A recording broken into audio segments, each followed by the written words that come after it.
የልጆቻችሁን ሞራል መጠበቅ በዲናችን ትልቅ ቦታ እንዳለው ታውቃላችሁ? ኮፒ ሊንክ፣ ሼር እስከ መጨረሻው እያዳመጣችሁ ይጠቅማችኋል። እስቲ በበድር ጦርነት አንድ ታላቅ ትምህርት እንውሰድ። አቡ ጀህልን የገደለው ማን ነው ሲባል ሁለቱ ወጣት ሙዓዞች እኔ ነኝ አሉ። ከዛም ነቢዩ ሰለላሁ ዐለይሂ ወሰለም የሁለቱን ሰይፍ ተመልክተው የአንዱ ሚና የበለጠ መሆኑን ቢያውቁም የልጆቹን ሞራል ላለመጉዳት ሁለታችሁም ናቸው የገደላችሁት በማለት በደስታ ሞሏቸው። ጀግናውንም አላናናቁም፣ ሌላኛውንም ደግሞ አላሳፈሩም። እናንተ ስለ ልጆቻችሁ የምትናገሩት ሐቅ ቢሆን እንኳን ሞራላቸው መጠበቅ ልመዱ። ልጃችሁ ጎበዝ ነኝ ወይም ደግሞ ጥሩ ነገር ሰርቻለሁ ብሎ ሲመጣ ያንተ ብልሃትና ጥረት ልዩ ነው በማለት አበረታቱት።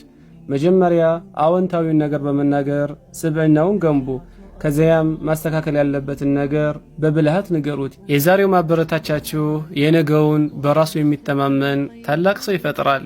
እስከ መጨረሻው የምታዳምጡኝ ትንሽ ናችሁ። አላህ ኸይሩን ነገር ይወፍቃችሁ።